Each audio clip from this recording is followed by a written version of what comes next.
Cracking, everybody. Welcome back to the channel. New video. Before I get to the video, because I want you to know I had a different video in mind, something else I was going to talk about. And then I read a comment this morning. The same guy made a few comments, and I said, you know what? Let me respond to this. Before I do that, hopefully you guys have gone and checked out Food and Fallon's new video that he released this morning. Big Daz Dillinger. They had a food review together. Also, and very important, I want to ask you guys for a favor. You guys know that Damian Porter, I asked you guys to go check his channel out, brand new channel, blowing up. I appreciate you guys for going over there, telling them that I sent you. Appreciate it. There's another brand new channel by an OG Black P-Stone, Big Rev. This guy jumped out off the porch. I was just a baby still. He has a lot to talk about, a lot of firsthand knowledge. And to me, I think it's important because I think that when people are talking about the street life or criminal life or whatever, they should get all aspects and angles. I've actually sat down and broke bread with Big Rev. It's going to be over here, I think. I'm going to put one of his videos up. He has four or three videos out right now. I'm subscribed to the channel. Do me a favor. After you watch this video, I want you to click on that. And I want you to go over there and check out his channel. Leave a comment. Subscribe. Let him know that Dub sent you. I appreciate you guys, man. That said, that I forgot. And there's some people that have told me, hey, that messes with my PTSD. I apologize. Just know that when I start a video and when I end the video, you're going to hear one of those. All right. Now, let me get to the comment.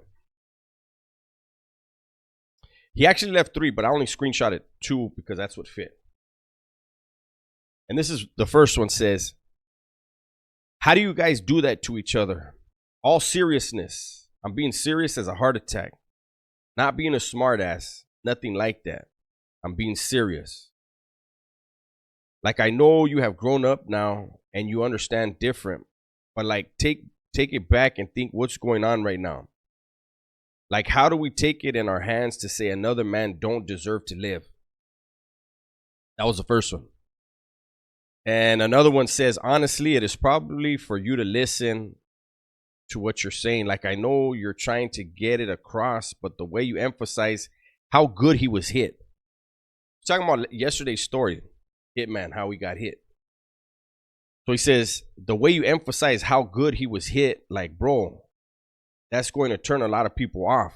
I know it did for me just now. Excuse me. I know it did for me just now because I look at you as a different person now, you know. But some of the things I hear and I cringe. There's a lot of typos, but he says, I cringe in my stomach because I feel like you still give it power. You know, you still look back on and see how good of a job he was doing or whatever with much love and respect. Bro, may God bless you. Man, there's no disrespect, man. So please don't take it that way. That's from the love of my heart as a fellow believer in Jesus Christ, or in Christ Jesus. All right, thank you, big dog. And I responded. Yeah, man, I just took a shot. Comment. Accident, dude. And I responded and I told him, I'm glad you cringe. I'm glad it turns your stomach. Anybody that hears these stories, I hope it turns your stomach.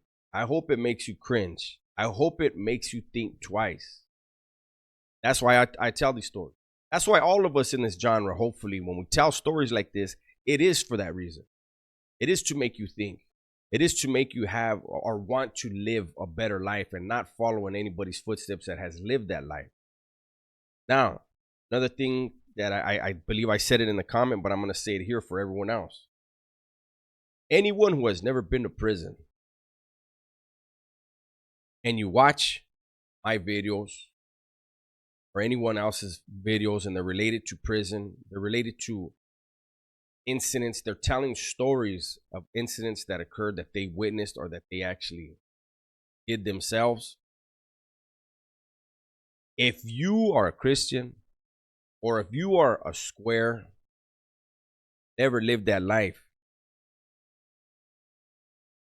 there's no way that you can justify in your mind what you're hearing. And that's what I believe is happening with this individual. You are trying to listen with Christian ears. You're trying to comprehend with a Christian mind the work that we were doing for the devil, because that's what it was. Prison is the devil's playground. And it's also the place where God tries his hardest to get people back. If I said they hit that dude good because they did, you have to understand that when people choose to live in that world, they know the rules. More importantly, if they're smart, they know that the rules are fluid. I've told stories about dudes that followed the rules to a T, enforced them to a T, got dirty politics, got whacked in the process.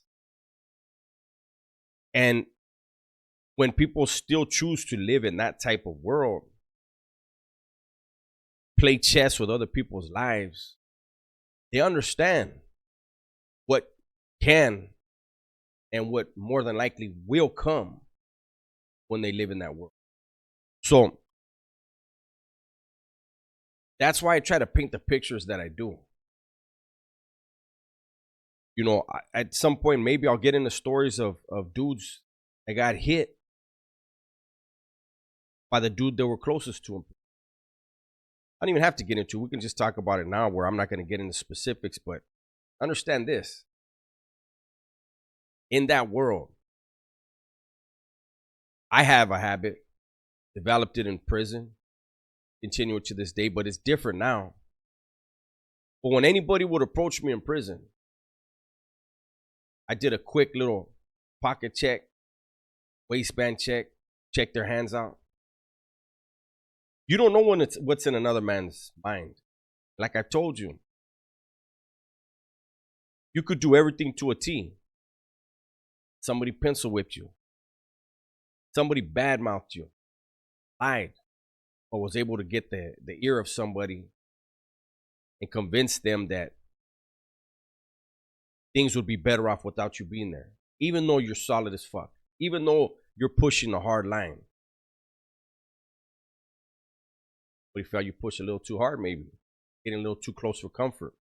And so they had something done to you. But so you always, when you're in that world, you're always aware of who's around you. The ones that are going to be asked to move on you more than likely be the ones closest to you. 2 reasons off the top. There's more, but here's 2 reasons. A dude that you kick it with, break bread with, conduct business with every day, he comes around you, there's a comfort if not paying attention. There's a comfort. Look like homie right there.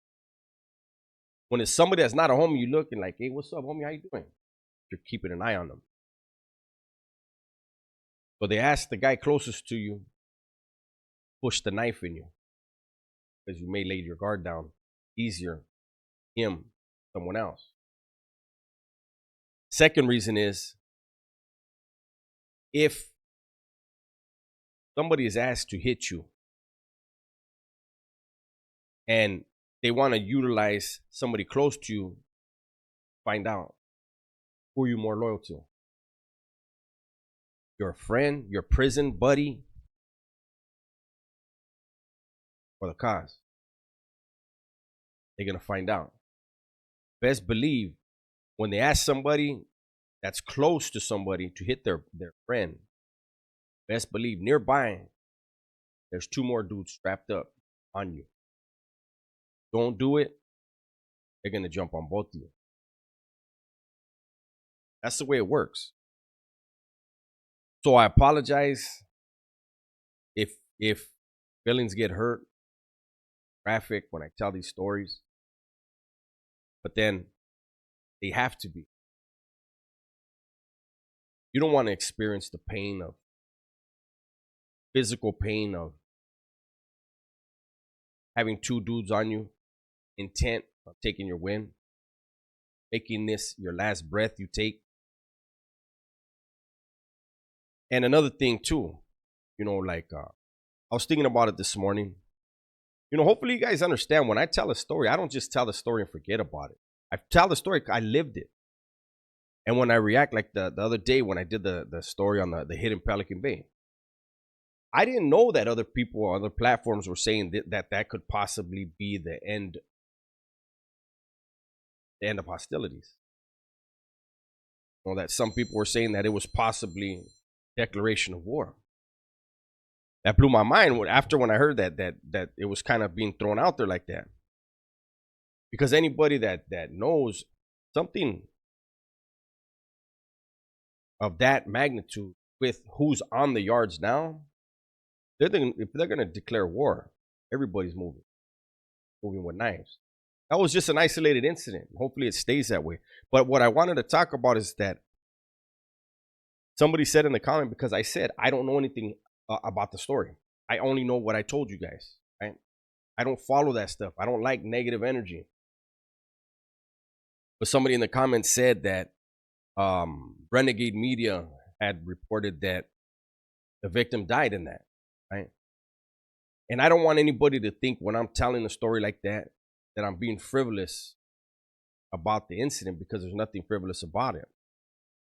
And I think that maybe this is a time for me to explain to people difference, or maybe the impact of a crime, the impact of a hit.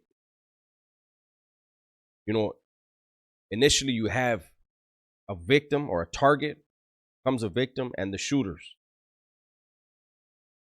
And people think the victim obviously got victimized, and then he has his family, right? The victim and the perpetrators are both victims. The perpetrators are victims of their ego. Don't know it yet. Victim is the victim of perpetrators. These are the direct victims, right? Both sides on there. But then we have indirect victims, which are both families. People tend to forget the aggressor has family. People tend to forget that the aggressor's family sympathy, not anger. How could you bring that type of person into the world? We all make children out of love, and we love our children. Children start making their own decisions. This is a message that I tried to get across to my mom. She was dealing with her depression, always being busted, and guys, her asking the victim to press charges against me when I was 13 years old, thinking I would learn a lesson. She had good intentions in what she did. She just didn't understand the system I was going to be caught up in. And the insecurities that I had, ego that I had developed, that made me want to try to impress people that aren't going to be impressed. It took me a long time to understand that. But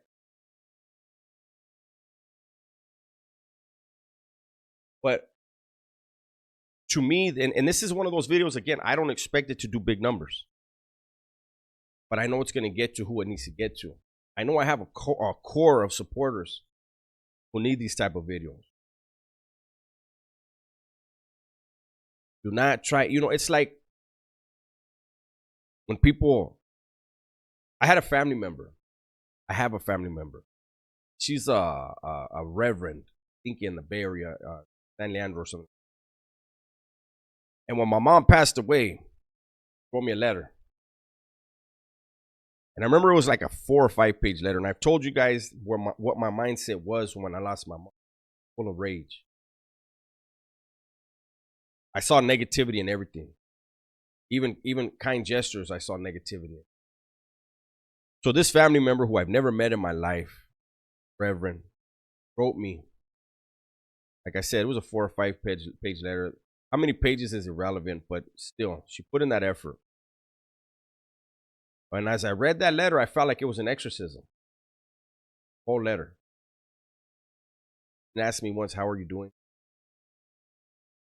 And say, I've been thinking of. She didn't say, feel bad for what happened with the decision she made. Anything like that.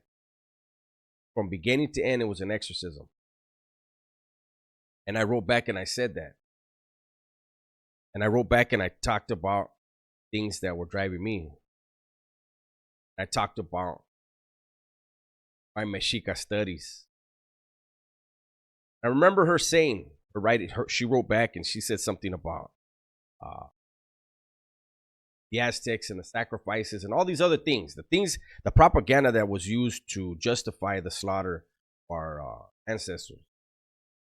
And I remember saying, I wrote back one more time and said, don't get at me no more.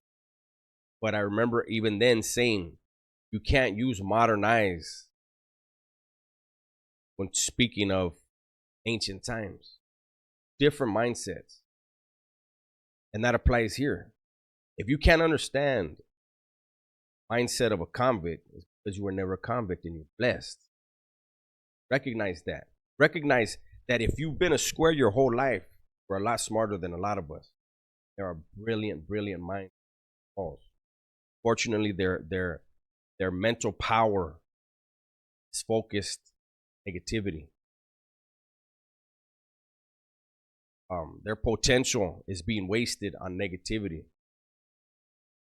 So, hopefully, and I didn't want to say your name because I didn't want people to go and, people might still go look and say something, but be kind, because this person is not coming from a disrespectful place. This person is coming from a place of ignorance. And I don't mean ignorance in a bad way. I mean, you have no knowledge whatsoever. It was there was another comment where you said that my laugh is sinister. Laugh is my laugh. I've been told that my whole life, but my laugh is my laugh. I laugh that way no matter what I'm laughing at. Did I laugh in that video on certain things? Absolutely, I did. Like I said, I understand. I recognize what the hitters were doing. The horrible decision of the hitman. There are people that watch that video that know exactly who he is, who he was. They know the details about that. I read the comments and I see, shout out to Lupe. Lupe knows exactly what I was talking about and who I was talking about. And I saw other people putting twists on stuff like the Cardinal, where he got hit, wrong place. But, it's a trip because I'm speaking of things that people actually know about.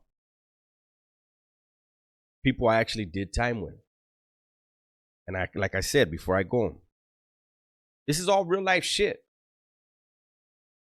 It's brutal. It's ugly. It's extremely violent. And I'm going to tell it that way as best as I can.